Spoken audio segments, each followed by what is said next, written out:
Aloha, this is Ka'ili with Ukulele Puapua, and this is your technique of the week.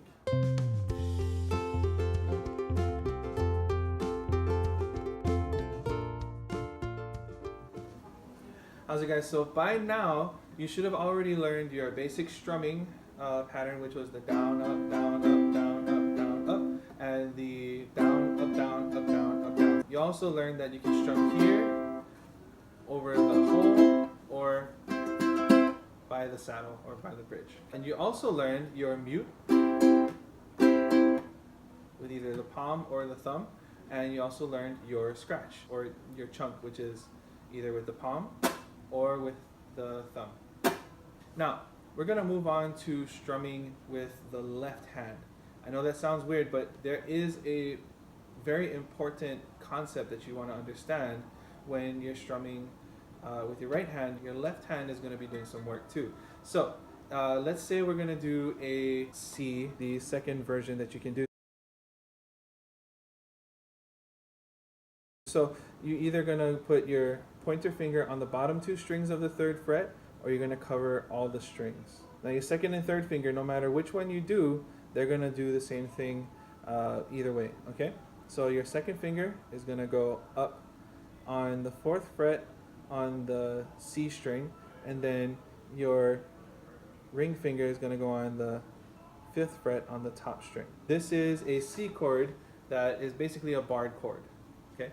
So you see barred chords on guitar all the time. We have them on ukulele too.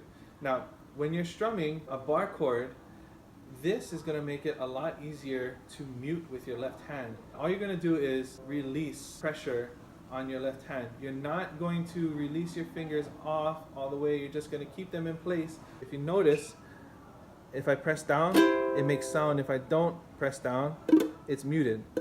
Okay? So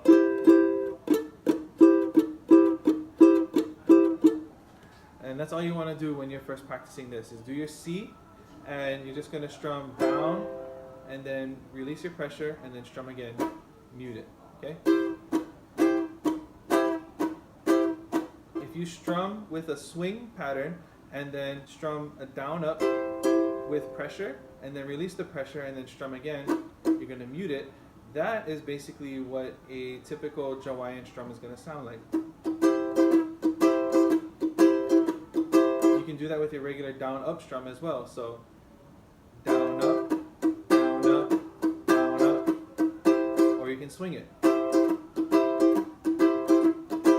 The next thing you're going to do is you want to learn how to do the same thing with open chords. And what an open chord is basically when you have at least one string that is open when you're doing the chords. So C has 3 strings. It has G, C, and E that are open.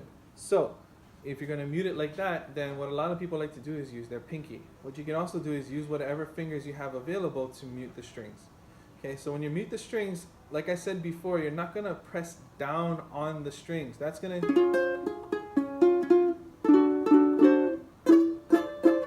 make sound that you don't want. You actually want to mute the strings. So you're just going to touch the strings and make sure you don't have a lot of pressure. Alright, you guys take care, aloha, and keep practicing.